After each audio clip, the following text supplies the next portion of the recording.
चिंतयन्तो मां ये जनाः पर्युपासते तेषां नित्याभियुक्तानां योगक्षेमं वहाम्यहम्। सर्वभावेसी उभिते जे ओपिले मज चित्ते, जैसा गर्भगोळ उद्यमाते कोणाही नेणे, तैसा मी वाचुनी काही आणिक गोमटेची नाही। मजची नाम पाही जिणे या ठेविले, ऐसे अनन्य गतिके चित्ते चिंतित साते माते, जे उपासिती तया ते मीची सेवी। ते एक वटुनी जी एक क्षणी अनुसरले गा माझी वाहणी, तेव्हाची तयांची चिंतवणी मजची पडले। मग तीही जे जे करावे ते मजची पडले आघावे। जैसे आयात पक्षाची ने जीवे पक्षिणी जिये, आपुली तहान भूक नेणे, ते तान्हया निके ते माऊली सची करणे। तैसे अनुसरले जे मज प्राणे, तयांचे काहीच हे नमी नलजे मी। तया माझ्या सायुज्याची चाड, तरी तेची पूर्वी कोण, का सेवा म्हणती तरी आड प्रेम सुये। ऐसा मनी जो जो धरिती भाव, तो तो पुढा पुढा पुढा पुढा लागे तया देव, आणि दिधलियाचा निर्वाह तोही मी चिकरी। श्रीमद भगवद्गीता अध्याय 9 श्लोक क्रमांक 22। ज्ञानेश्वर महाराजांचं इतकं रसाळ भाष्य आहे त्याच्यावरचं। बस खरं म्हणजे प्रवचन त्याच्यावर करू नये या श्लोकावर। तेवढं भाष्याच्या ज्या ओव्या आहेत तेवढ्या नुसत्या गुणगुणाव्यात, बाकी काही करायचं कारण नाही। परंतु आपण प्रवचन सेवा करायची ठरवली आहे म्हणून प्रवचन करायचं। श्रीमद भगवद्गीतेचा 9वा अध्याय जो आहे तो अत्यंत महत्त्वाचा अध्याय आहे।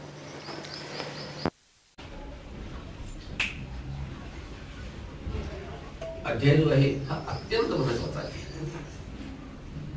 ज्ञानेश्वर महाराजांच्या मते 9वा अध्याय म्हणजे अपार अशा शब्द ब्रह्माच्या साराच्या साराचं सार। अपार अशा शब्द ब्रह्माच्या साराच्या साराचं सार। ना तरी शब्द ब्रह्माधी मथियाला व्यासबुद्धी, निवडिले निरवधी दोन्ही कहे, मग ज्ञानाग्नी संपर्के कडसले विवेके, पद आले परिपाके आमोदासे। ज्ञानेश्वर महाराजांचा अपार असणारं जे वेदवाङ्मय आहे ते म्हणाले व्यासबुद्धीने घुसळ। स्वयंपाकघराचा दृष्टांत आहे बरं। दूध घुसळायचं म्हणजे पहिल्यांदा तापवतात, मग विरजण लावतात, त्याचं दही करून ते घुसळतात, किंवा कच्चं दूध सुद्धा क्रीम काढणारे लोक कच्चं दूध सुद्धा घुसळतात। ना तरी शब्द ब्रह्माधी मथियाला कोणी व्यासबुद्धी, आणि मग निवडिले निरवधी नवनीत। अपार असं वेदवाङ्मय जे आहे ते घुसळून म्हणे त्याचं लोणी काढ। ते लोणी कोणतं तर महाभारत हे त्याचं लोणी, म्हणजे त्याचं सार झालं का ते। अपार अशा शब्द ब्रह्माचं हे सार झालं। आता आपल्याला ठाऊक आहे की लोणी काढल्यानंतर तसंच ठेवत नाही, तर ते पुन्हा कढवायचं आणि त्याचं तूप करायचं। मग ज्ञानाग्नी संपर्के कडसिले विवेके, पद आले परिपाके आमोदासी। लोणी जर विवेक म्हटले, लोणी कढवायचं काम जे आहे ते अत्यंत कौशल्याचं काम आहे। जिला सुगरण म्हणता येईल अशी वेच तिनं करावं। जरा कड जास्त चालत नाही, जरा कमी चालत नाही, या झाला करपट लागतं कसले तरी टाकून द्यायची पाळी, कमी झाला गिळगिळीत लागतं, ती अगदी बरोबर। म्हणून म्हणले कडसिले विवेके, ज्ञानाग्नी संपर्के कडसिले विवेके, आणि पद आले परिपाके आमोदासी। आणि चांगलं जर व्यवस्थित कढवलं गेलं लोणी तर त्याचं जे तूप बनतं त्याचा घरामध्ये असा घमघमाट सुटतो। तुम्ही बाहेर गेलेले असाल आणि घरात पोल ठेवा आणि घरात जर तूप कढवलेलं असेल तर आत आल्याबरोबर आज काय तूप कढवले वाटतं लगेच जाणवत। पद आले परिपाके आमोदासी। आता लक्षात घ्या, वेदवाङ्मय घुसळलं त्याचं महाभारत हे लोणी काढलं। आता हे जे महाभारत रूपी लोणी आहे ते कढवलं आणि त्यातनं गीता रूपी तूप काढलं बरं का। म्हणजे सार म्हणजे वेदवाङ्मय, त्याचं सार महाभारत, त्याचं सार गीता, बरोबर आहे। वेदवाङ्मयाच्या साराचं सार म्हणजे गीता। आता व्यवहाराचा दृष्टांत इथं मला वाटतं तुपाचं आपण पुढं काय करत नाही, पण ज्ञानेश्वर महाराज म्हणतात की अजून याच्यापुढे आता ही प्रक्रिया अजून केली आहे। शब्द ब्रह्मे असंख्ये, जे तुला काही अभिप्राय पिके, ते तुलाची एके महाभारते एके लक्ष्य जोडी बघा। शब्द ब्रह्म वेदवाङ्मय त्यातला जो सारा अभिप्राय आहे तो एके लक्षे 1.25 लाख भारत जे आहे त्या भारतामध्ये आला. म्हणजे त्याचं सार ते आहे.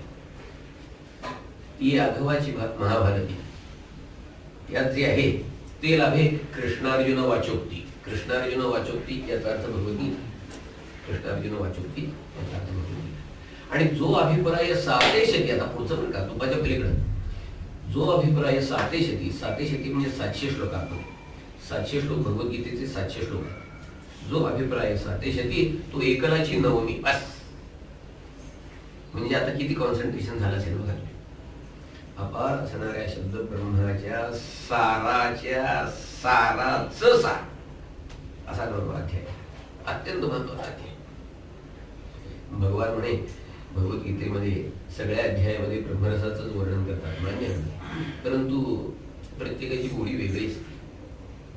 उसाच्या रसापासूनच राबाई काढतात, उंगळी काढतात, काकवी काढतात, खाडसरी काढतात, सगळी साखर नाही. परंतु साखर माले याचे मारलेली तरी एकाची रसाची, तरी स्वाद गोडीचे आन जायचे. प्रत्येकाची गोडी वेगळी आहे. साखरेच्या ठिकाणी गुळ चालणार नाही, गुळाच्या ठिकाणी साखर चालणार नाही. गुळाचा चहा केला तरी एंडेल पिल्याला तोंड म्हणायचं का? ते स्वाद गोडीचे आन जायचे. ज्याचे त्या ठिकाणी तेच पाहिजे. हे जसं आहे तसं आहे. 9व्या अध्यायातलं भगवंताचं जे बोलणं आहे ना म्हणे ते काही वेगळंच आहे. सगळ्या याच्यात ब्रह्मरसाचं वर्णन आहे, मान्य नाही असं नाही. परंतु 9व्या अध्यायामध्ये जे काय भगवान बोलले ते म्हणे कसं बोलले म्हणे तर नवमीच्या बोलणे, नवमीचे बोलणे ते नवमीची ऐसे मी म्हणे. भगवान 9व्या अध्यायात कसं बोलले हो, दुसऱ्या अध्यायात बोलले तसं बोलले का, 5व्या अध्यायात बोलले तसं, 7व्या, 10व्या, 12, 15, 18 काय. 9व्या अध्यायातलं भगवंताचं जे बोलणं आहे ना ते त्याला उपमा नाही. ते 9व्या अध्यायात जसं भगवान बोलले ना तसंच. अनन्वय अलंकार बरं का, त्याला दुसरी उपमा नाही सुचत. उपमा देता येत नाही. मला सांगा आकाशाला कशाची उपमा देता येईल? घटाकाशाची. घागर असती, मातीचं मटकं, त्यात आकाश असतंच. मग ते आकाश कसं आहे, घटाकाशासारखं काय म्हणायचं, मठाकाशासारखं काय घरात आकाश असतं तसं तसं छे गगनम गगनाकार बस. या गगनाला उपमा जी द्यायची आकाशाला ती आकाशाचीच द्यायची, दुसरी उपमाच देता येईल. गगनम गगनाकार. सागर हा सागर उपमा. समुद्राला कशाची उपमा द्यायची? हौदाची, पाण्याच्या टाकीची, विहिरीची, सरोवराची, तळ्याची, कशाची ती छे सागरा सागर उपमा. सागराला सागराचीच उपमा. आणि म्हणाले राम रावण योर युद्धम. रामचंद्र आणि रावण यांचं युद्ध झालं, त्याला उपमा कशाची देता येईल? राम रावण योर युद्धम. ते काय हिटलर चर्चिल योर युवा असं म्हणाली? हिटलर आणि चर्चिलचं झाल्यासारखं युद्ध तसं छे. रामचंद्र आणि रावण यांचं जे युद्ध झालं ना त्याला उपमा फक्त रामचंद्रांचं आणि रावणाचं जे युद्ध झालं त्याचीच देता येते, दुसरी द्यायलाच येत नाही. तसं नवमी श्रीकृष्णाचे बोलणे ते नवमीची ऐसे मी म्हणे. ज्ञानेश्वर महाराजांच्या मते हा 9वा अध्याय किती महत्वाचा आहे. आणि म्हणून ज्ञानेश्वर महाराज म्हणाले की नवमीचे अभिप्रायात सहसा मुद्रा लावावया बिहार आम्ही वाया गर्व का करू. ज्ञानेश्वर महाराजांच्या सगळं म्हणतोय 9व्या अध्यायावर टीका करताना मला धाडस होईना माझं हा करायचं. नवमीची अभिप्रायाला सतला मुद्रा लावावया बिहार आम्ही वाया गर्व का करू. म्हणजे इतका महत्वाचा असा अध्याय. या अध्यायामध्ये 3 विषय आलेले महत्वाचे. एक ब्रह्मविद्येची महती, दुसरं ज्याला ज्ञानेश्वर महाराज ऐश्वर्य योग म्हणतात, म्हणजे अद्वैत परमात्मा तत्वाचं यथार्थ स्वरूप, हा दुसरा विषय. आणि तिसरा जो आलेला विषय म्हणजे अनन्य भक्ती. आजचा जो आपला 25 श्लोक आहे तो या 3 विषयापैकी अनन्य भक्तीचा सर्वात मोठा श्लोक आहे. अनन्य चिंतयन्तो ये जना पर्युपासते तेषा नित्याभियुक्तानां योगक्षेमं वहाम्यहम्. आपण या श्लोकाचा पहिल्यांदा अन्वय आणि शब्दार्थ होईल, नंतर अधिक विचार. अन्वय कसा बघा. ये जनाः अनन्याः संतः, हे आपल्या पदरचं घ्यायचं. जे अनन्य होऊन संतः, अनन्याः संतः माम चिंतयन्तः, म्हणजे माझं चिंतन करीत. जे लोक अनन्य होऊन माझं चिंतन करीत, माझी सेवा करतात, पर्युपासते, माझी उपासना करतात, पर्युपासते, तेषां, ते कसे तर नित्याभियुक्ताना, ते लोक माझ्याशी मनानं कायमचे जोडले गेलेले आहेत. तेषां नित्याभियुक्ताना, असे जे कोणी अनन्य लोक भक्त असतील त्यांचा योगक्षेम, तेषां योगक्षेम अहम वहामी, मी स्वतः वाहतो. भगवान सांगतात. भगवद्गीतेतले काही गाजलेले जे श्लोक आहेत ना, अक्षरशः सांगतो गाजलेले श्लोक. यत्र योगेश्वर कृष्ण यत्र वाचो धनुर्धरा तत्र श्री विजयो ध्रुवानि तिर्म तिर्मम सर्वधर्मान् परित्यज्य मामेकं शरणं व्रज हन्त्वा सर्वपापेभ्यो मोक्षयिष्यामि मा शुचः कर्मण्येवाधिकारस्ते मा फलेषु कदाचन. गाजलेले जे श्लोक आहेत. पत्रं पुष्पं फलं तोयं यो भक्त्या प्रयच्छति तदहं भक्त्योपरतमश्नामि प्रयतात्मनः. त्या गाजलेल्या श्लोकातला हा श्लोक आहे. अनन्याश्चिन्तयन्तो मां ये जनाः पर्युपासते तेषां नित्याभियुक्तानां योगक्षेमं वहाम्यहम्. गीता हा जीवनाचा ग्रंथ आहे. तो आपल्या जीवनात उतरला पाहिजे. आणि काही काही श्लोक तर असे आहेत, आपल्याला सांगतो की ते अक्षरशः पचले पाहिजे.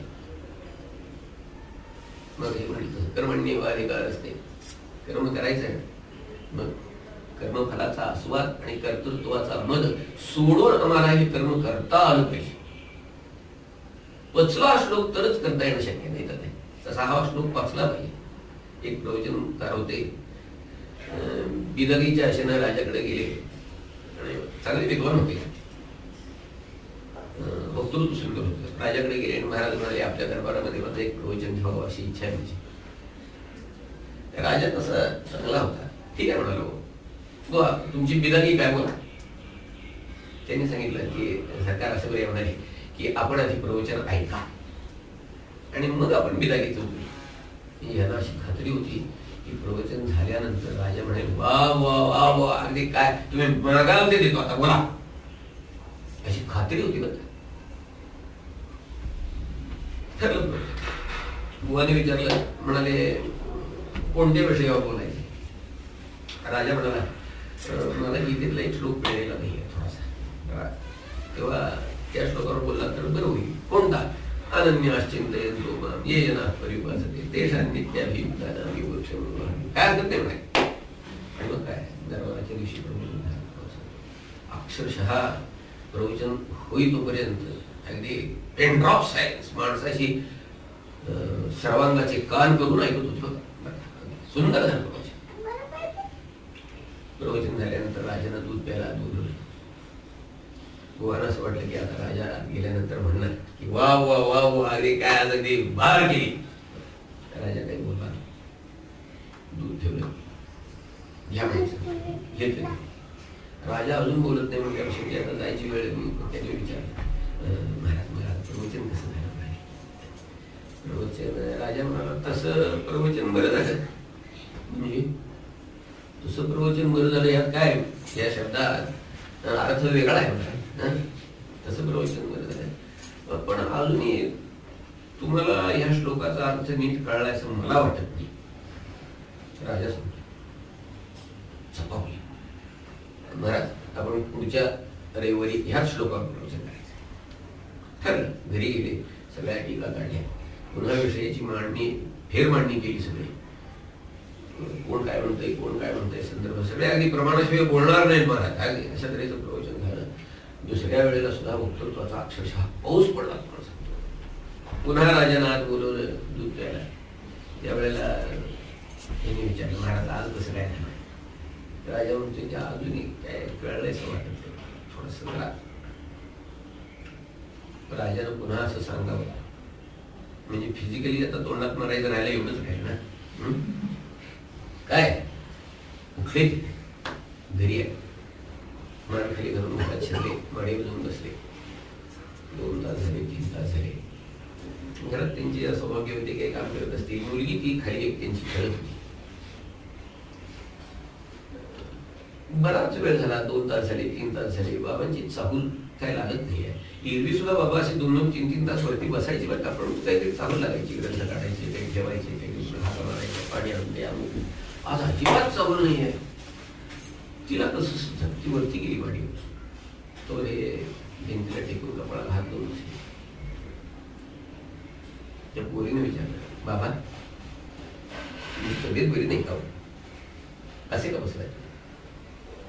काय सांगू बाळा, काय मनातलं दुःख असतं ना, ते दुसऱ्याला सांगितलं की जरा कमी होत. त्या पोरीला काय कळत असेल, लहान पोर 1-7-8 वर्षाची पोर असेल. आज येऊ नये तसा प्रसंग आला म्हणाले. मुली सांगते काय झालं, काय प्रयोजन झालं राजा. आणि मग राजा म्हणतो तुम्हाला श्लोकाचा अर्थ कळला? आजपर्यंत कुणाकडनं ऐकून नाही घेतलं मी. पोरीने विचारलं, बाबा प्रवचनाचा विषय निघा होता. अनन्याश्चिंतयन्तो मां ये जनाः पर्युपासते तेषां नित्यभियुक्तानां योगक्षेमं वाग्म्यं. जे माझे अनन्य भक्त आहेत त्यांचा योगक्षेम मी स्वतः चालवतो, भगवान सांगतायत. तर पोरीनं ऐकलं आणि म्हणाली की बाबा मग राजाचं काय चुकलं हो?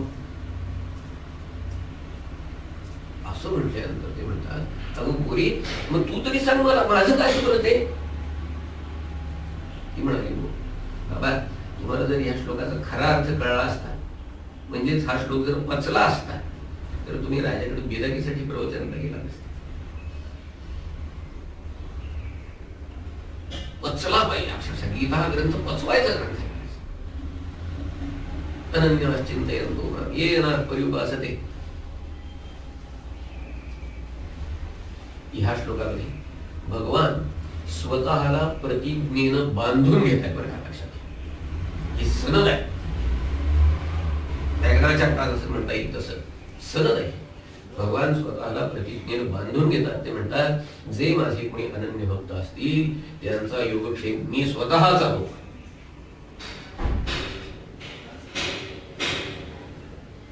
योगक्षेम वहाम्यहम्. पण कुणाचा? ये जनाः अनन्याः. जे कोणी अनन्य भक्त असतील माझे त्यांचा योगक्षेम मी स्वतः चालवतो. तुकाराम महाराजांनी या श्लोकाची पॅराफ्रेज केली आहे. म्हणतात त्यांचा भार वाहे माथा करी योगक्षेम चिंता. आणि त्यांचा म्हणजे कुणाचा? तर शेवटच्या चरणामध्ये ते सांगतात की तुका म्हणे जीवे अनुसरल्या एक भागे. पॅराफ्रेज आहे, लक्षात घ्या. अनन्य कोणाला म्हणायचं? नारद महर्षी होती सूत्रात म्हणाले, अन्य आश्रयाणां त्यागः अनन्यता. दुसरा आश्रयच नाही, लक्षात घ्या. तुकाराम महाराज कसे अनन्य आहेत? कृष्ण माझी माता, कृष्ण माझा बहीण बंधू चुलता, कृष्ण माझा, कृष्ण माझे जन, कृष्ण माझे मन, सोयरा सज्जन कृष्ण माझा. तुका म्हणे माझा श्रीकृष्ण कसावा, वाटे न करावा परता जीवा. तुका म्हणे माझी नभोतही कोणी तुझं चक्रपाणी एका चक्रपाणी वाचून ये. अशी अनन्यता असावी. भगवान सांगतायत की अनन्य भक्ताचा योगक्षेम मी चालवतो. आम्हाला असं मनात येतो की आम्ही अनन्य भक्त आहोत. परंतु एक लक्षात घ्या की अनन्य भक्त होणं हे अत्यंत अवघड. तुकाराम महाराज म्हणाले, भक्ती तो कठीण 16वरील पोळी. 16वरील पोळी अवघड आहे. म्हणवणं सोपं आहे. का भक्त म्हणवणं सोपं, पण असणं आणि दोन तशी आहे की असणारे म्हणवत नाही आणि म्हणवणारे असत. आणि सगळ्याच बाबतीत आहे. बरं का, खरा श्रीमंत जो कोणी असेल तो स्वतःची श्रीमंती हिडियात श्रीमंत आहे, दिलदार आहे महाराज. आपली श्रीमंती मिरवायला जात नाही. आणि ज्याला कधी नवीची 2 ग्रॅमची अंगठी मिळालेली असते अंगठी पुढे करून या, बरोबर आहे, काय करणार? श्रीमंती मिरवणं वेगळं आणि असणं वेगळं. राजाला एक भगवंताचं मंदिर बांधलं, सुंदर मंदिर बांधलं. राजा बघत होता, एक त्याचा प्रजाजन त्याच्या जवळ येऊन उभारला आणि म्हणाला, महाराज तुम्ही हे मंदिर बांधलं काय विशेष केलं नाही, तुमच्याजवळ पैसे होते तुम्ही बांधलं. आमच्याजवळ पैसे असते आम्ही बांधलं असतं. राजा खरा नाही करायला, खरा श्रीमंत आहे, मनाचा श्रीमंत आहे. व्यावहारिक संपत्ती तर आहेच आहे, पण मनाची श्रीमंती सुद्धा त्याच्याजवळ आहे. तो काय म्हणाला ठोक आहे का? अहो नाहीतरी हे कुणी बांधले, तुम्हीच बांधले. दुसरा असा तिसरा असता तर भडकला असता. खरी श्रीमंती मिरवायला जात नाहीत माणसं. विद्वता तशीच, विद्वता ज्ञानियांचे राजे, ज्ञानेश्वर महाराज ज्ञानियांचे राजे, परंतु स्वतः काय म्हणतात, येरवी तरी मी मूर्ख. चार पुस्तकं कधी वाचावी आणि काय अहंकार आहे तुम्हाला. यदा किंचित द्योहम द्वीप इव मदांध समभव तदा सर्वज्ञोस्मित्य भवदवलिप्तम मम मनः. काय असं चार पुस्तक वाचली तर असं वाटायला लागलं की आपण सर्वज्ञ. ज्ञानेश्वर महाराज म्हणाले, तैसा विद्या वयसा माझे उत्तानाच आहे म्हणे. काय मस्ती ती उत्तानाच आहे म्हणजे छाती इतकी पुढे काढून चालतो म्हणे की बघणाऱ्याला असं वाटावं की हा उत्तान चालतोय का नाही. The poet never thinks that he has said enough unless he exaggerates. तसं आहे ती विद्या वयसा माझे उत्तानाच आहे. किती गोष्टी आहे म्हणे. परंतु झालं काय म्हणे की यदा किंचित किंचित बुधजन सकाशात अवगत. ज्यावेळेला आम्ही खऱ्या शहाण्या लोकांच्या संगतीमध्ये ज्यावेळेला गेलो ना, त्यावेळेला आम्हाला असं लक्षात आलं की आपण शुद्ध मूर्ख आहोत. दुसरं जीवन एव मधोमे विपगत आहात. आमची मस्ती जिरली होती. कशासाठी सांगतोय, जिथं समृद्धी आहे ना तिथं नम्रता असते. एक सुभाषित सांगतो, सुंदर आहे. विषभार सहस्रेण गर्वम न आयाती वासुकी. बरं का, वासुकी त्याला हजारो फडा आणि प्रत्येक फडेमध्ये हजारो तोळे विष असतो. बरं का, परंतु तो कसा असा नम्र असतो. काय आपण चित्र बघितलं असेल, भगवान शेषशायी पोहडले आणि असा तो पूर्ण असा असा शेष असा झोपलाय. वृषभार सहस्रेण हजारो कोट्यवधी तोळे विष त्याच्याजवळ आहे. बरं का, समृद्धी आहे, परंतु नम्र किती आहे. गर्व न आयाती वसुती. परंतु म्हणाले वृश्चिकः बिंदू मात्रेण. त्याच्याजवळ काय एवढा गणभर असेल वेश, पण नांगी कशी अशा वृश्चिकः बिंदू मात्रेण ऊर्ध्वं वहति कंटकम्. श्रीमदाचार्य शंकराचार्य समुद्रासाठी आणि त्यांच्या शिष्याने त्यांना नमस्कार करून म्हटलं, महाराज काय आपलं ज्ञान आहे अगाध, समोर पसरलेला हा अथांग जलसागर जो आहे ना, त्यात जसं पाणी आहे तसं आपलं ज्ञान अगाध आहे. आचार्याने आपल्या जवळचा दंड उचलला, त्या समुद्राच्या पाण्यात बुडवला आणि असा वर धरला. ओघळून त्याच्या खाली एक थेंब आला. त्यांनी सांगितलं, ती म्हणाली, या अथांग सागराच्या मानानं या थेंबाची जेवढी तुलना करता येईल तेवढं सुद्धा ज्ञान आमच्या जवळ नाही आहे. काय नम्रता आहे, नम्रता आहे. याच्यासाठी सांगतोय की जे खरे विद्वान असतात ते मिळवायला जात नाही, जे खरे भक्त असतात ते मिळवायला जात नाही. नाहीतर ह भ प बस ह भ प. आणि गंमत याच्यात मला सांगतो की ह भ प होणं सोपं असतं. काय गोपीचंदन थोडं आणायचं, मुद्रा उठवायच्या, हात तरी तुळशीची माळ, आणि मग काय झाले की हो 15-20 रुपयामध्ये हो होते. कुठेही CET ला बसायला लागत नाही, एंट्रन्स एक्झामिनेशन द्यावी लागत नाही, कोर्स करायला लागत नाही. आणि हे स्वयंघोषित हबोप. बरं का, स्वयंघोषित हबोप. ते अतिरेक्यांचे स्वयंघोषित कमांडर असतात नाही, तसे हे स्वयंघोषित हबोप. सोबत हरिभक्ती ते हभप असतात नाही असं नाही, परंतु हभप याचा जो रूढार्थ आहे तसे नाही. रूढार्थ काय आहे, हरि भक्ती परायण असा त्याचा अर्थ आहे. हे हभप असतात, पण हरि भक्ती परामुख ते हभपच की. काय उपयोग भक्ती तो कठीण. मग अशी म्हटलं, भक्ती तो कठीण 16वरील पोळी. निवड तो बरी गळे वेगळा असो. अनन्यता कशी पाहिजे? अनन्य फक्त म्हणून सोपं नाही करतो. मगाशी म्हणलं अनन्यता कशी पाहिजे ज्ञानेश्वर महाराज सांगतात. म्हणाले सर्व भावेसी उखिते जे वोपिले मद चित्ते जैसा गर्भगुळ उद्यमाने कोण्याही नेणे. सर्व भावेसी उखिते. उखिते याचा अर्थ उक्त म्हणतात, व्यवहारामध्ये उक्त म्हणतात. आपण बाजारात गेलो समजा, तर रोजच्या घरात भाजीसाठी आपल्याला वांगी घ्यायची आहेत, अर्धा किलो घ्यायची असली म्हणजे मग ती आपली निवडून घ्यायची, उलट सुलट करून बघायचं, त्याला देठ असतं, त्या पाकळ्या असतात, त्या वर करून किडलेलं नाही ना बघायचं, सगळं करून अशी निवडून घ्यायची.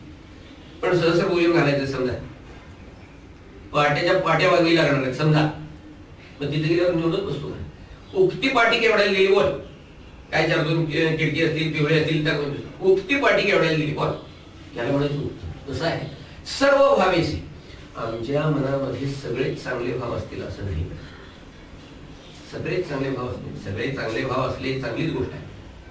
चांगले भाव भगवंताला अर्पण करावे ही चांगली गोष्ट आहे, नाही असं नाही. परंतु आमच्या मनामध्ये सगळेच चांगले भाव असतील असं नाही. प्रेम असेल, वात्सल्य असेल, सख्य असेल आणि काय असेल, हे सगळे असे असतील असे नाही. कुणाच्या मनात काम असेल, कुणाच्या मनात क्रोध असेल, कुणाच्या मनात लोभ असेल, काय काही हे जरी असलं ना तरी आपल्या भावनेचा विषय परमात्मा करणं याला म्हणायचं सर्व भावेशी उखिते. कोणतीही भावना असावी महाराज.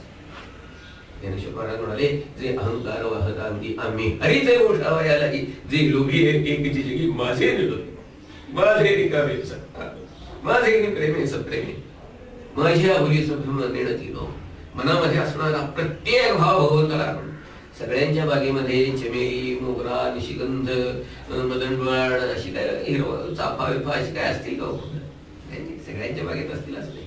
कुणाकडे धोत्रा असेल, कुणाकडे तरवड असेल, कुणाकडे आणि घाणेरी असेल, काय असेल ते जे असेल ते भगवंताला अर्पण करावं. भगवान स्वतः म्हणाले गीतेमध्ये, म्हणाले तमेव शरणं गच्छ सर्व भावेन भारत. बरं सर्व भावेन.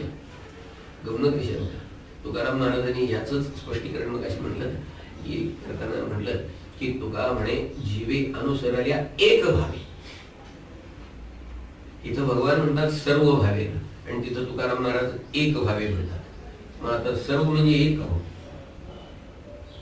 सर्व म्हणजे गमत विषय बघा पण की भगवंताने सुद्धा गीतेमध्ये सर्व हा अनेक वचन दर्शवणारा शब्द वापरला आहे आणि भावेन हे एक वचनी प्रयोग केलेला आहे. सर्व भावेन म्हणजे काय तर एक भावानं. एक भावानं कसं काय हो? सर्व भावेनं म्हणजे एक भावानं का?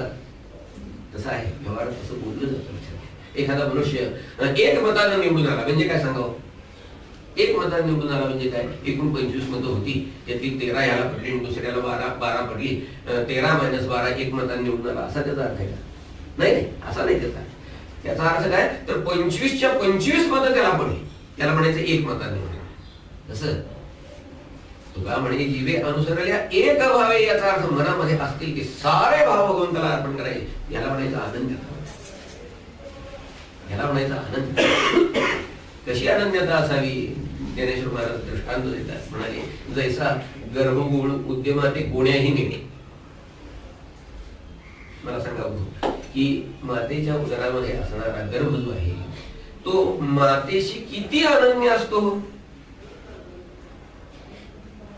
मातेच्या उदरामध्ये असणारा गर्भ मातेशी किती अनन्य असतो? अहो काय प्रश्न झाला काय हा? 100% अनन्य असतो. 100%. त्या माऊलीनं पाणी प्यावं आणि याची तहान भागावी म्हणायची, याला म्हणायचं अनन्यता. अशी अनन्यता ज्याची असेल त्याच्याबद्दल सांगतायत ज्ञानेश्वर महाराज. भगवान सांगतायत, म्हणाले त्यांचा योगक्षेम मी स्वतः. अनन्य याचा अर्थ दुसरा आश्रय नाही, बस एक दैवत. आपण सांप्रदायिक भाषेमध्ये संप्रदायामध्ये त्याला एकविध भक्ती म्हणतात. एकविध भक्ती, बस एक दैवत आपण मान्य केलं किंवा आता दुसरं दैवत नाही. सगळे दैवत एकच आहे नाही असं नाही, परंतु एकदा आपण मनानं पत्करलं ना दैवत की बस. आमचं तसं असत नाही. आम्ही काय आहे त्याचं कारण सांगतो. आमचं तसं असत नाही याचं कारण असं की आमची भक्ती जी असते ती सकाम भक्ती असते. आमच्या इच्छा जोपर्यंत पूर्ण होत आहेत त्या दैवताच्या मार्फत तोपर्यंत आम्ही त्याची भक्ती करतो. आमच्या मनासारखं होत नाही म्हटलं आम्ही त्याची भक्ती सोडून दिली. 21 लाखाची लॉटरी लागायला पाहिजे मनामध्ये. 21 संकष्ट्या करायच्या ठरवल्या गणपती. एवढ्या सगळं संकट्या केल्या आणि लॉटरी लागली नाही. तिला सोडून दिलाय. तुला तुझा बाप. आता शंकराची आता 16 ज्ञानेश्वर महाराजांनी आमच्या ह्या भक्ती केलेल्या एकादशीच्या दिवशी जेतुला पाडू आम्हासी तेतुलाची नागासी पंचमीच्या दिवशी सगळा चातुर्मास डोळ्यासमोर आषाढी एकादशी पुंडलिक वरदा हरी विठ्ठल म्हणायला तयार. आषाढ संपला, आता श्रावण लागला. आता नागोबाला दूध. आता ते दैवत गेला नागोबाची चौथं मोठी किंमत आहे. आणि मग गणेशाचा जी होईल श्रावण गेला. आता भारत मंगलमूर्ती मोरया गणेशाचा जी चौदशी म्हणे माये तुझाची बोल नित्य नैमित्तिके करणे सांडी मगवैसे नवचंडी आदित्यवारी वाढी भैरवा पाठी सोमवार हवे मग बेलीसी लिंगात हवे ऐसा म्हणाले एकलाची पण आघवे जो गावी तो एकटाच आहे म्हणाले पण सगळ्यांच्या टाळूवरून हात फिरतो. ज्ञानेश्वर महाराजांनी ह्या भक्तीला काय कडक दृष्टांत दिल्यासारखं ऐसा अखंड भजन करी ऐसा अखंड भजन करी उगा नसे क्षणभरी पण तसा ठोक आहे का आघवेनी गावद्वारी आहे व देशी. बस जास्त स्पष्टीकरणाची आवश्यकता नाही. ह्याला अनन्यता म्हणतात. काय सांगतो की कामनिक भक्ती ही अनन्य असूच शकत नाही. कामनिक भक्ती ही अनन्य असूच शकत नाही. कामनिक भक्तीमध्ये काय आहे की कामना पूर्ती होणं यासाठी ती भक्ती आहे. म्हणजे ती भक्ती आणि ते जे काय दैवत पत्करलं असेल ते साधन आहे. लक्षात घ्या साध्य ती आमची कामना पूर्ण नाही. म्हणून याच वर्ण दुसरा डिराइव्ड अर्थ असा की अनन्य भक्ती याचा अर्थ असा की भगवत प्राप्तीशिवाय दुसरी कामना नाही महाराज. बस त्याला अनन्य भक्ती म्हणतात. भगवंताची भक्ती कशासाठी करायची तर भगवंतासाठीच करायची. देवाची या चाडे आळवावे देवा कोसदेह भावा पडे. काहीही वाटेल तेवढी प्रलोभन येऊ दे वाटेल तेवढी संकट येऊ देत भक्ती सुटणार नाही. न पारमेष्ठ भागवता न पारमेष्ठ न महेंद्रधिष्ठ न सार्वभौम न रसाधिपत्य न योग सिद्धी अपुनर्भवम वा. महत्वाची गोष्ट आहे. हे राज्य सम्राट इंद्रपद ब्रह्मपद वगैरे सगळं जरी झालं तरी ते मोक्ष देतो म्हणलं तरी नको म्हणतो. भागवतकार म्हणाले धर्म प्रोज्झित काही तवत्र परम प्रोज्झित धर्म कसा धर्म म्हणजे भक्ती बरं का भागवतकारांची म्हणणे. हा धर्म कसा तर प्रोज्झित कैतवा. प्रोज्झित कैतवा याचा अर्थ काय प्रकर्षेण उज्जितम कैतवम यस्मिन सा. ज्यातनं कैतव याचा अर्थ लबाडी बरं. लबाडी पूर्णपणे उघडून काढलेली आहे. लबाडी पूर्णपणे उघडून काढली. तुम्ही म्हणाल भक्तीमध्ये लबाडी असेल का. मी मगाशी सांगितलं ही लबाडी आहे. काहीतरी आम्हाला मिळावं यासाठी भक्ती करणं.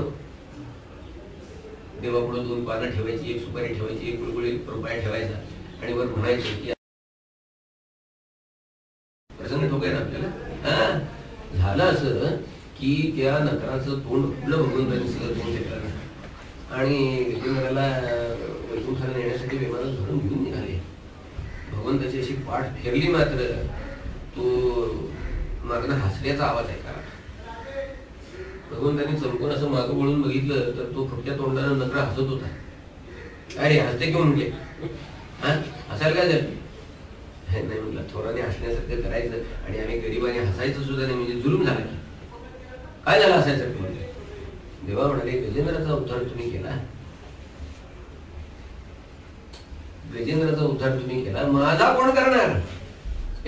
तू वाईट आहे म्हणाले माझ्या भक्ताला त्रास दिलास तुझा उद्धार वगैरे काय नाही म्हणजे. तू इथंच काय बोलताय देवा.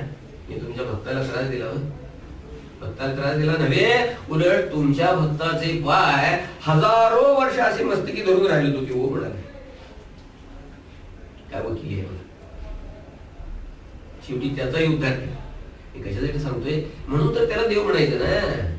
देव आहे अहो सगळ्यांचा योगक्षेम तोच करतो म्हणून तर त्याला देव म्हणायचं. राष्ट्रपती जर म्हणायला लागले की केरळ तमिळनाडू कर्नाटक आंध्र फार तर महाराष्ट्र एवढीच राज्य माझी बाकीची माझी मग तो राष्ट्रपती नव्हेच. साऱ्या राष्ट्राची जो चिंता वाहतो त्याला राष्ट्रपती म्हणायचं. तसं सगळ्यांचा जर योगक्षेम देवच चालवतो तर अनन्य भक्तांचा योगक्षेम चालवतो म्हणण्याला काय अर्थ आहे, शंका आहे. तर याचं उत्तर बघायचं काय. या श्लोकामध्ये वहामी हा जो शब्द आहे त्याच्यात त्याचं बीज आहे. भगवान काय सांगतात की ह्या अनन्य भक्तांचा योगक्षेम मी स्वतः वाहतो. वहामी, मी स्वतः वाहतो आणि बाकीच्यांचा वाहवितो. तुकाराम महाराजांनी सांगितले संसाराचे ओझे वाहता वाहविता तुझं वीण अनंता नाही कोणी. संसाराचे ओझे वाहता अनन्य भक्ताचं वाहता आणि इतरांचं वाहविता. वाहविता तुम्ही म्हणाल वाहविता मग कुणा करवी ते तरी सांगा. तर त्याचं उत्तर असं आहे की ज्याच्या त्याच्या कर्मा करवी. ज्याच्या त्याच्या कर्मा करवी, ज्याचा त्याचा योगक्षेम चालवला जातो महाराज. पण आता गमत अशी हे उत्तर मान्य केलं तर पुन्हा आता उपप्रश्न उभे राहतात समोर. अनन्य भक्तांचा योगक्षेम हा स्वतः चालवतो आणि बाकीच्यांचा त्यांच्या त्यांच्या कर्माकरवी चालवतो. मग अनन्य भक्ताच्या कर्मावर काय तांबडी रेख मारतो का? त्यांचं कर्म आहेच ना काही अशी ते, त्याप्रमाणे त्याला फल नको मिळायला. म्हणजे अनन्य भक्ताचा योगक्षेम परमात्मा कर्मनिरपेक्ष चालवतो का? त्याच्या कर्मावर तांबडी रेख मारून चालवतो का? हा एक प्रश्न. दुसरा आणखी एक उपप्रश्न असा, आधी त्याला असा अधिकार आहे का? कारण कर्माचा कायदा त्यानंच केला. मग आपलाच कायदा मोडून तो कर्मावर तांबडी रेख मारून चालवतो का? असा त्याला अधिकार आहे का? अधिकार असला तरी तो अधिकार वापरतो का? कारण सरकारी अधिकारी असे बरेच असतात की त्यांच्याकडे अधिकार खूप दिले असतात पण वापरत नाही. पण तसा काय प्रकार आहे का? आणि तो जर तो अधिकार वापरतो असं तुमचं म्हणणं असेल, कुठला तांबडी रेख मारायचा वगैरे जो काय अधिकार जो आहे असा वापरतो म्हणत जर असाल तर एवढं सांगा म्हणजे झालं की पांडवांचा वनवास का चुकवला नाही? एवढे पांडव अनन्य भक्त होते, त्यांचा वनवास का चुकवला नाही कर्मावर तांबडी रेख म्हणून? प्रश्नांची मालिका डोळ्यासमोर आली का बघा. त्यातला पहिला जो प्रश्न आहे ना की अनन्य भक्ताचा योगक्षेम तो कर्मनिरपेक्ष चालवतो का, त्याचं उत्तर आपण नंतर होईल. पहिल्यांदा आधी दुसरा प्रश्न, त्याला आधी असा तांबडी रेख मारायचा अधिकार आहे का हा प्रश्न. तर त्याचं सरळ उत्तर आहे की होय. करतो अन्यथा करतो सामर्थ्य महाराज. लक्षात घ्या तरी नव्हे काही राईचा डोंगर राई अशी त्याची ताकद आहे महाराज. पुण्याचं पाप, पापाचं पुण्य काय वाटेल ते करायची ताकद आहे. एखाद्याच्या कर्मावर तांबडी रेख मार. गंमत अशी झाली, रामचंद्राने वालीला मारला. का मारला? तो नीतीभ्रष्ट होता, आचारभ्रष्ट होता. त्यानं सुग्रीवाच्या बायकोवर डोळा ठेवला तर तिला बोलून घेतली म्हणून एका मारला. मारल्यानंतर वालीची बायको जी होती तारा, ती रामचंद्रांच्याकडे गेली. म्हणाली आता माझी गती काय, मी काय करायचं? तर रामचंद्रांनी सांगितलं की तू सुग्रीवाकडे जा. बघा, त्या तारेला रामचंद्रांनी सांगितलं आता वाली मेला, आता तू सुग्रीवाकडे जा. तिने हळूच विचारलं, देवा म्हणाली भाऊजीला बायको करणं पाप. सुग्रीवाची जी स्त्री होती तिला त्यानं पळून आणली. भाऊजीला बायको करणं पाप आणि तिला नवरा करणं काय पुण्य आहे का? रामचंद्रांनी सांगितलं बोलायचं नाही म्हणाले, तुझं नाव पतिव्रतांची यादीमध्ये घालतो, आता काय अडचण आहे? अहिल्या, द्रौपदी, सीता, तारा. पुण्याचं पाप, पापाचं पुण्य काय वाटेल ते करायचे. ज्ञानेश्वर महाराज म्हणाले काय भगवंता म्हणाले आवड येते करीसी देवा, काय वाटेल ते करतोस की म्हणाले. कोणी बोलणार तुला? कोण बोलणार? यज्ञमुखी अवदान देते बरं का. यज्ञ करतात, चांगले मंत्रोच्चार पूर्वक हवन करून तुला देतात. यज्ञमुखी अवदान देते त्या करीसी वाकुडे तोंड. कडू कारलं खाल्ल्याला तोंड करतोस.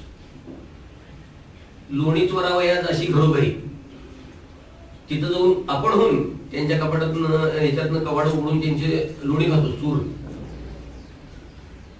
लोणी चोरावयात अशी घरोघरी उघड अशी त्यांची कवाडे आणि कोळी आणि तुझं बिंधी येते पायी. तू कोळी शेवटी खरं म्हणजे तुला बाण मारला म्हटल्यानंतर खरं त्याला शिक्षा व्हायला पाहिजे होती ना. ती अशी सायुज्यता.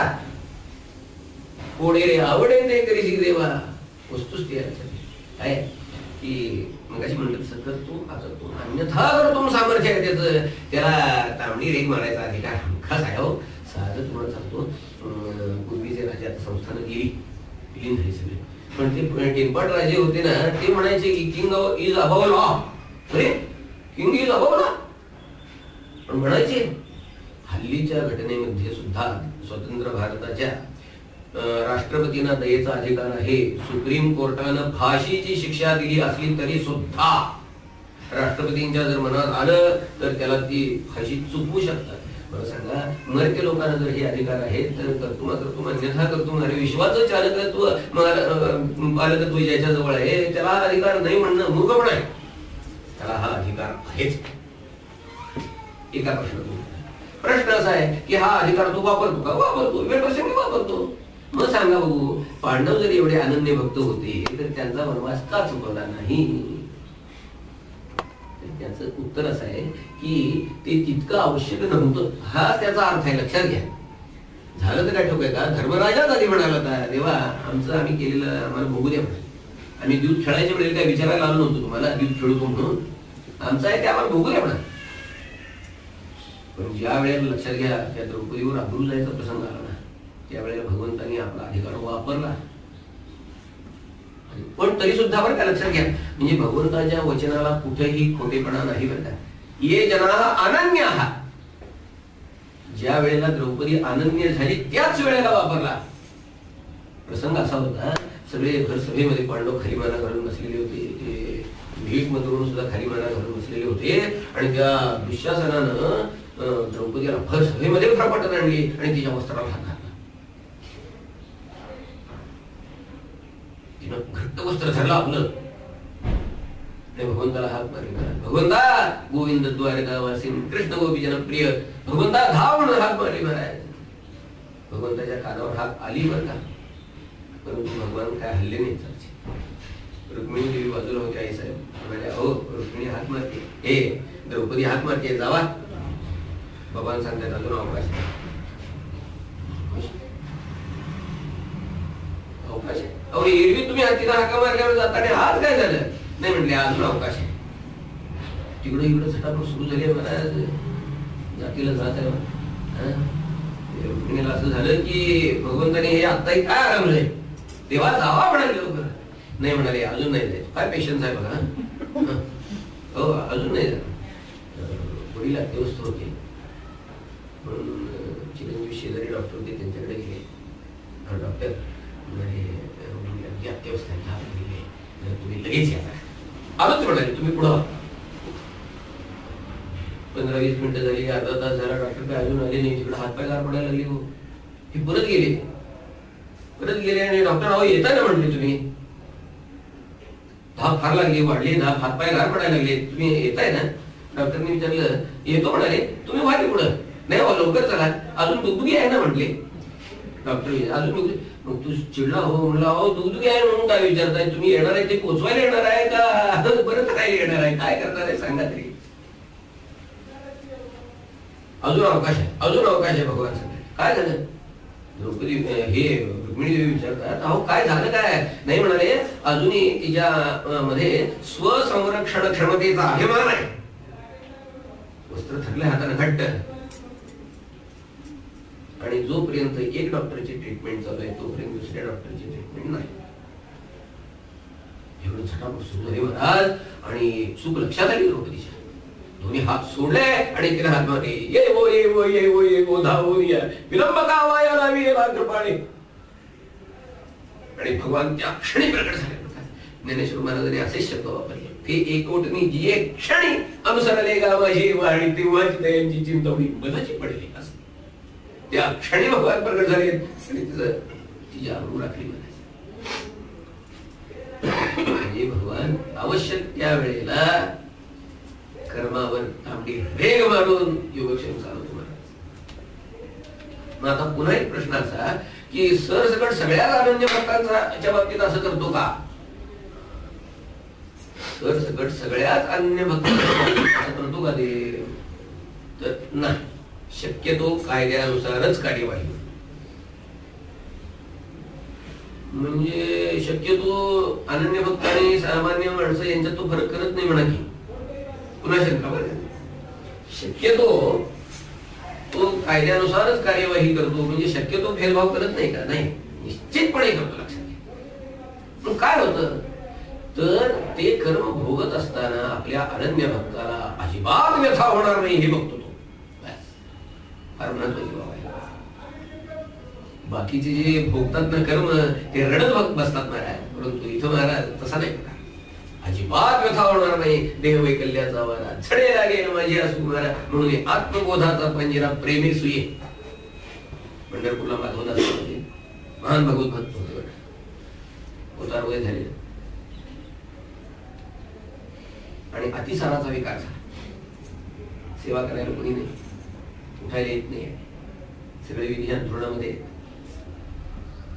काय करायचं? भगवान स्वतः यायचे, भगवान स्वतः यायचे. सगळे कपडे बदलायचे, आंघोळ करायची, कपडे धुवायचे, बेडशीट बदलायची, हे करायचं, सगळं करायचं. रोज रात्री परत रावळामध्ये जायला उशीर व्हायचा. 4-6 दिवस झाले, 8 दिवस झाले, काही साहेब विचारतात, अहो हल्ली तुम्ही रोज उशिरा यायला लागलाय, काय झालं काय? जरा हल्ली ओव्हर टाईम आहे.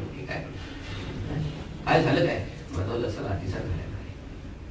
देवा, अतिसार झालाय म्हणून तुम्ही सांगताय? अहो बरा करून टाका की म्हणाले, बरा करून टाका की. भगवान सांगतात अशक्य. अशक्य का म्हणे? अहो साधा वैद्य, साधा डॉक्टर इंडेक्स बघून औषध देतो. शस्या शिशी शुशू शे शैशू शौ, शौचाला होतं ही पुढी घ्या असं सांगून साधा वैद्य हो असं करून रोग बरे करतात. आणि तुम्हाला काय झालं? ते म्हणाले काय सांगू का की 2 गोष्टी आहेत. एक पहिली गोष्ट अशी आहे की कर्म जे आहे ना ते आज ना उद्या भोगायला लागणार. आज टाळलं उद्या, उद्या टाळलं परवा. प्रारब्ध कर्मणाम भोगादेव क्षय, बस भोगूनच संपणारं जे कर्म आहे ते त्याला इलाज नाही म्हणाले. तेव्हा भोगते भोगू दे म्हणाले, होऊन जाईल या जन्मामध्ये. रुक्मिणी देवी म्हणतायत. आणि दुसरं काय कारण? मग 2 कारण म्हटलं म्हणजे भगवान सांगतात की म्हणाले की मी नवस करत असतो काय की मला माझ्या भक्ताची सेवा करायची संधी केव्हा मिळेल, केव्हा एकदा माझ्या भक्ताला आवड लागेल आणि मी त्याची सेवा करायला केव्हा जातो.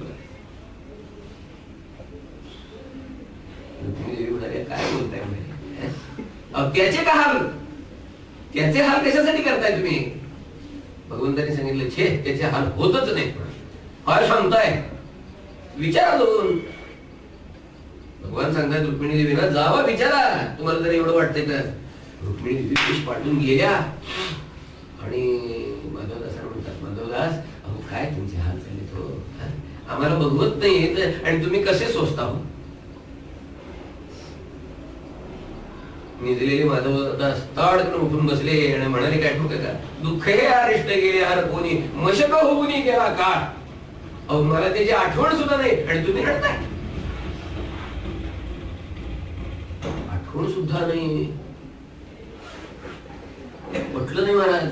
रुक्मिणी देवीना रागानं लाल झाल्या, भगवंताकडे येऊन सांगितलं तुमच्या माधवदासानं खोटं सांगितलं म्हणाले. काय माझे हाल होत नाही.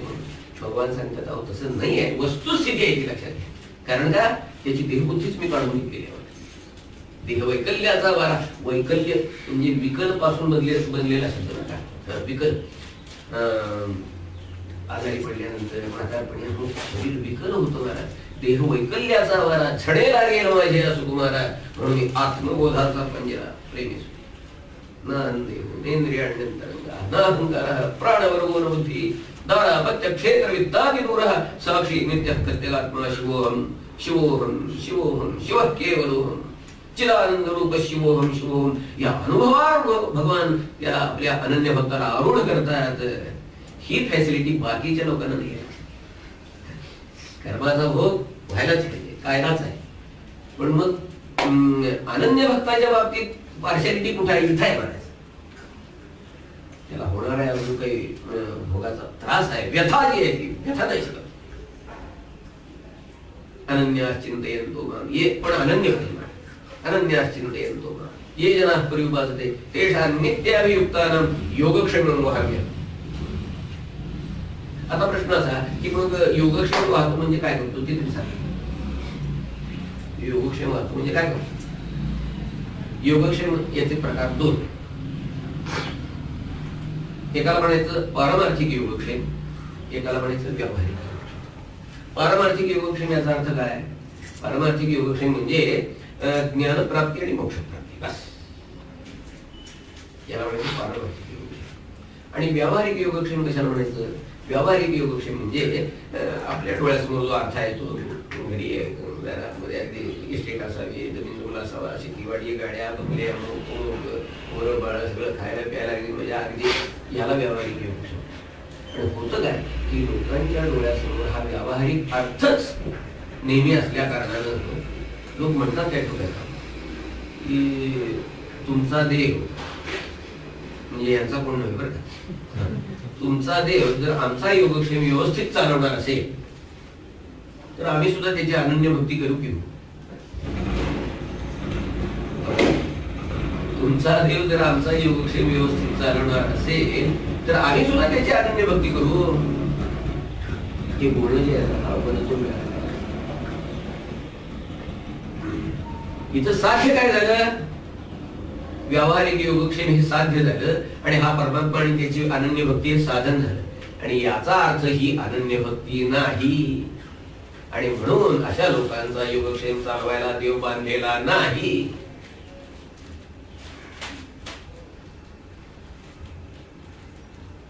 याचा अर्थ तो व्यावहारिक योगक्षेम चालवणारच नाही असं नाही बरं का, पण ते त्याच्या मनावर. तो प्रत्येक ठिकाणी प्रत्येक केसचा विचार करेल. हो पद आहे का बघेल. कसं सांगतो महाभारताचे टीकाकार चितोपसर नीलकंठ पंडित महान भगवत पण त्यामध्ये दारिद्र्य म्हणजे असं की एक दिवस असा उजाडला की आज काय खायचं असा प्रश्न. काय करावं आता? भिक्षा मागितल्याशिवाय मार्ग नाही दुसरा. काय हरकत नाही, ब्राह्मण आहे, भिक्षा मागायला काय हरकत नाही, बाहेर पडतो. जन्मात तरी संस्कार नाही. दुसऱ्याच्या दारामध्ये घालायचं जायचं आणि माझ्या पोटाला घाला म्हणायचं अवघड आहे. पावलं वळली नाही, थेट गंगेवर जाऊन बसले. आणि नित्य त्यांचा नेहमीचा जसा गीता पाठ चालू असायचा तसा चालू होता.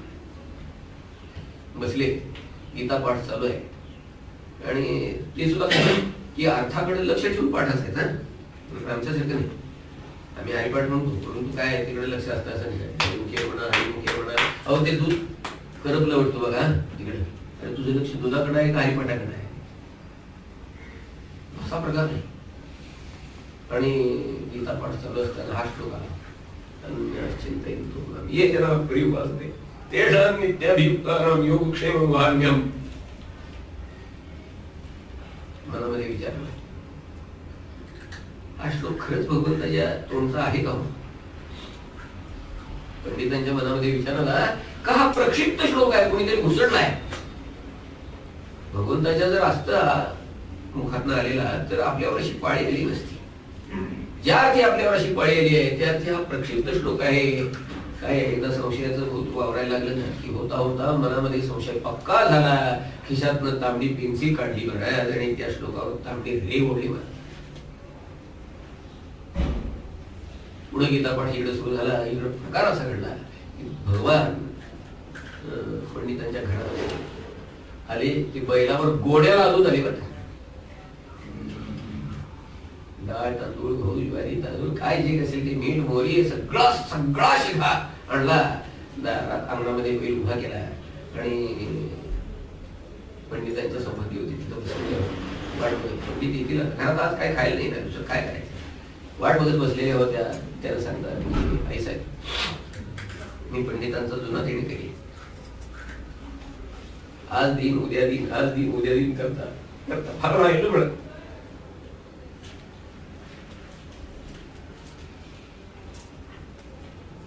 आज सुद्धा जे काय आणलंय ते कॅश स्वरूपात नाही, काइंड स्वरूपात आहे. बया थोडं उतरून ठेवतो म्हणाले. उतरून सगळं उतरून ठेवलं. सगळे थप्पे लागले बघा. आणि जाताना म्हणाले की जरा फार निष्ठूर झाले. काय झालं? मी त्यांना देतो म्हटलं तो, परंतु आज त्यांना राग आवरला मी.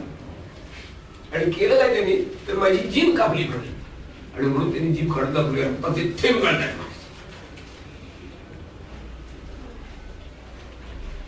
त्यांच्या संपत्ती होती धस्त झालं मला. आणि स्वामी आज इतके निष्ठूर वागले. ते देणं ते काय त्यासाठी इतके निष्ठूरपणा करायचा. येऊ देत म्हणाले. आज जा विचारते, सोडणार नाही. ते निघाले. म्हणल्यावर त्यांनी विचारलं की अहो कोण आलं तर म्हणून सांगायचं तेवढं सांगा. ते सांगा म्हणाले केशव शेट्टी येऊन गेलो म्हणून सांगा. माझा फोन पत्ता बाकी सगळं ठोक आहे. ठीक आहे. गेले बाबा. पंडित घरी आले. दारात पाहून ठेवलं. मला थप्पी लागलेली दिसली. विचारतात हे काय? तर त्यांनी सांगितलं म्हणाले की तुमचा कोण जुना देणेकरी होता तो येऊन हे सगळं ठेवून गेला. आज काय पैसे देता आले नाही कोणाला, परंतु सामुग्रीच्या स्वरूपामध्ये येऊन कोण देणेकरी? मनाशी विचारतात आपण कोणाला काय दिलेलं नाही. कोण देणेकरी आहे? काय उलगडा होईना माणूस. आणि एवढ्यात त्यांनी विचारलं की म्हणाले काय हो स्वामी, आज आपण इतकी निष्ठुर झाले?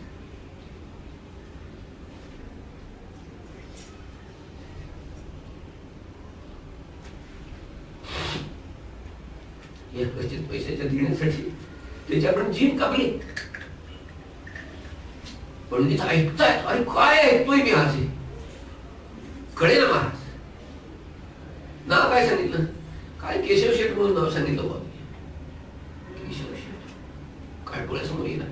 डोळे भेटले. क्षणभरानंतर घुसाले. सगळा प्रकार उलगडला मला. बस तांबड्या पेन्सिलनं वेग मारली महाराज.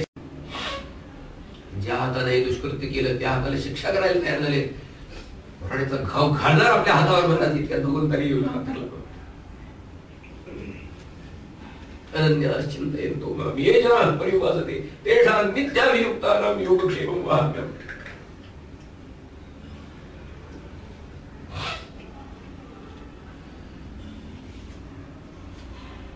असे व्यावहारिक योगक्षेम सुद्धा भगवंतांनी चालवले बरं. अशी उदाहरण पुष्कळ आहेत. सुदामदेव आहे, ध्रुव आहे, उपमन्यू आहे. आणि उपमन्यू एक बाळ धाकुटे न देखे न चलवे जना. जना चालते वाटे घातली लोळणी गा. हरी नाम बोभाटे बाबरा त्या कारणे उपमन्यू आहे. ध्रुव मनामध्ये तीच इच्छा होती महाराज. कशासाठी मनामध्ये गेला तो? ज्ञानेश्वर मला स्वच्छ सांगतात. तो मला याची लागी लई पैसा पिते याचे उत्संगी. खरं म्हणजे त्याला काय पाहिजे होतं? काय नाही, वारसा हक्कानं आपल्याला मिळणारा राज्याचा भाग पाहिजे होता त्याला, बाकी काही. आणि खरी गोष्ट अशी आहे की तेवढ्यासाठी त्यानं खरं म्हणजे एवढं तपश्चर्या वगैरे करायचं काहीही कारण नव्हतं. एक हायकोर्टात रिट दाखल केला असता तर त्याचं त्याला मिळालं असतं. तो बरं आला. वेदाहंते व्यवस्थित भगराजन्य बालक. भगवान म्हणतात अरे तुझी इच्छा मला कळली. 36,000 वर्ष या भूतलाचं राज्य करशील म्हणून त्याला सांगितलं. सुदामदेव. सुदामा ब्राह्मण कैचा दारिद्र्य पिढीला. म्हणवनी तुझ्या गावी कैसा धावत आला. आणि मुठभर पोह्यासाठी गाव सोनियाचा तिथला. विठोबाचा धर्म जागो त्याच्या चरणी लक्ष लागो. मी काय सांगतोय की व्यावहारिक योगक्षेम सुद्धा भगवंतानी काहींचे चालवले, परंतु त्यांची पत तशी होती. बाकीच्या सामान्य लोकांची तशी पत नाही. धनुर्मासाचा भेद करायचं ठरलं बरं का. धनुर्मासाचा भेद कोणाचं? धर्मराजांचं. दुसऱ्या दिवशी सकाळी नैवेद्य करायचा, सूर्यनारायणाला नैवेद्य दाखवायचा, अगदी लवकर पहाटे उठून स्वयंपाक करायचा. आणि मनामध्ये विचार आला की उद्या सकाळी आपण जेवणार तेव्हा आपल्या पंक्तीला भगवान असतील.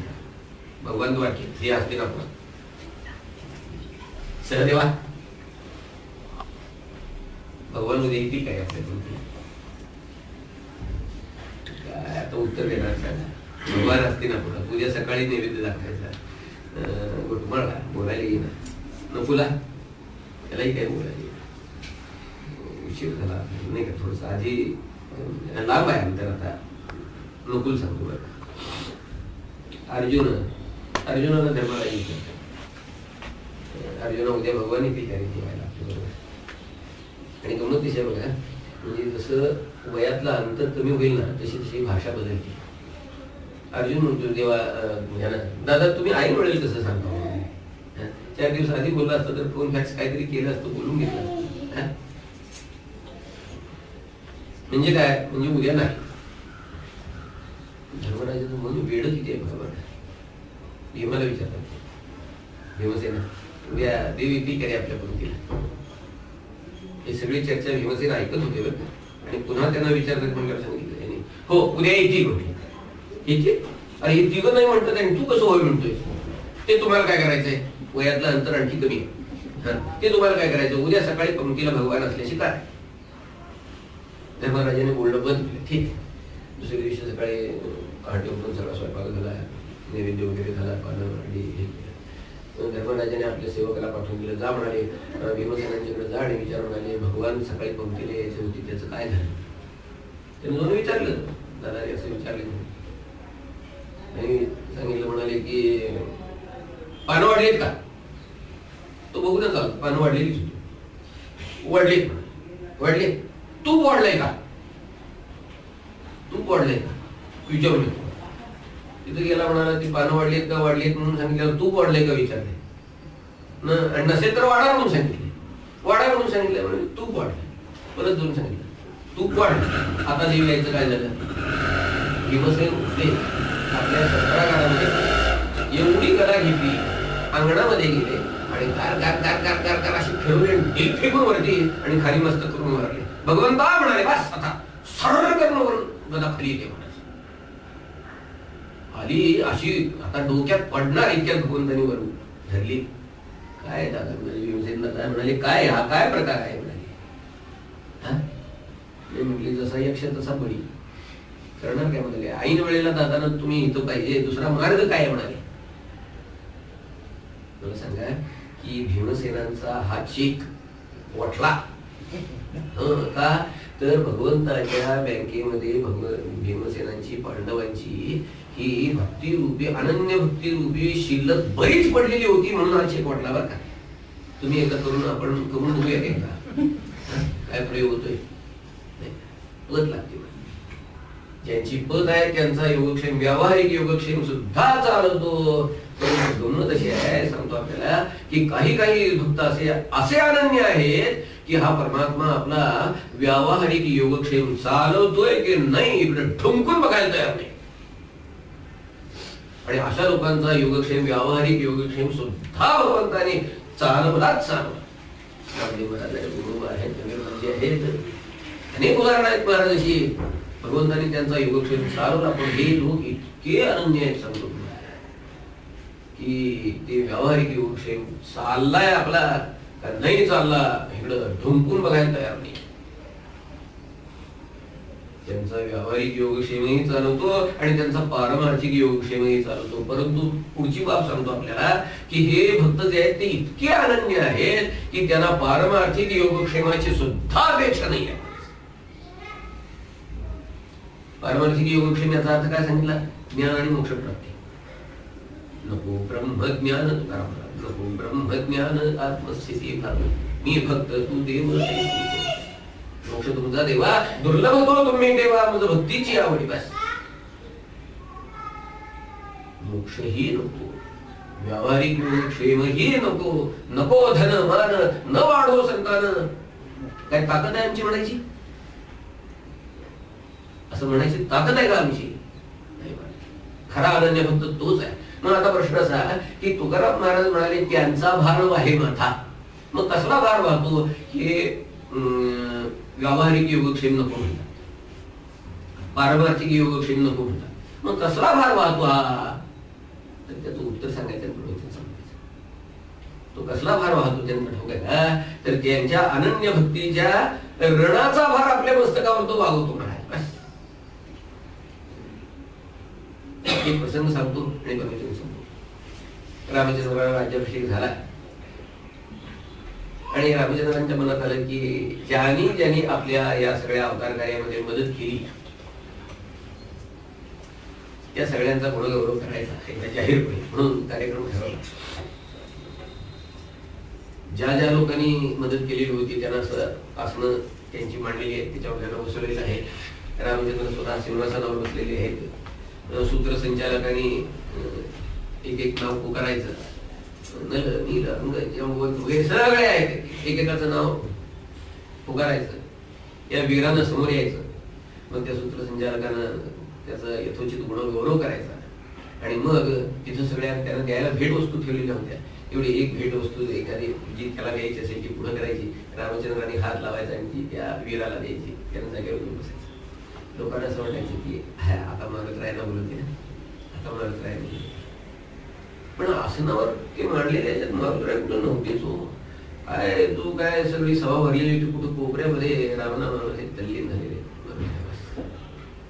एक गुरु झाला, दुसरा झाला, तिसरा झाला, चौथा झाला. सगळ्या वीरांची यादी संपली, सगळ्या आणलेल्या भेटवस्तू संपल्या. लोकांना असं म्हटलं अरे मारुतीरायांना बोलवत नाही असं. रामचंद्र मारुतीरायांना विसरले का हो? मनामध्ये शंका लोकांच्या, विसरले का? मी आपल्याला सांगतो रामचंद्र विसरले नव्हते. सगळ्यांना भेटवस्तू देऊन झाल्यानंतर आतापर्यंत कशी पाळी होती, प्रकार कसा होता, तर त्या वीराला समोर बोलवायचं, त्याचा गुणगौरव करायचा, रामचंद्रांनी त्या वस्तूला हात लावायचा आणि ती त्याला द्यायची. आता झालं काय ठोक आहे का? रामचंद्र स्वतः सिंहासनावर बसले. या सभेमध्ये मारुतीराय बसले, हात जोडून तिथपर्यंत गेले. मारुतीरायांच्या समोर हात जोडून मारुती म्हणे एक उपकाराय प्राणांदास्यामि ते कपे. अरे मारुती तुझे माझ्यावर इतके अनंत उपकार आहे की मी त्यासाठी माझे प्राण द्यायचे म्हटलं ना तरी सुद्धा ते उपकार फिटणं शक्य नाही. कारण का मला 5 प्राण आहेत. तुझे माझ्यावर अनंत उपकार आहे. एक उपकाराय प्राणांदास्यामि ते कपे. आणि मग राहिलेल्या उपकारांचं काय? शेषस्य उपकाराय भवामुरडी रोगे. भगवान सांगतात, रामचंद्र सांगतात की त्या तुझ्या ऋणाचं ओझ मी माझ्या मस्तकावर वागवण्यामध्ये धन्य मानतो म्हणाले. मला म्हणाले बाप रघुमादेवी विठ्ठल तुझा रणवई म्हणता न लजे अनन्य चिंतयन्तो ये जना परिवास तेषा नित्याभियुक्तानां योगक्षेमं वहाम्यहं. गवरदा हरि विठ्ठल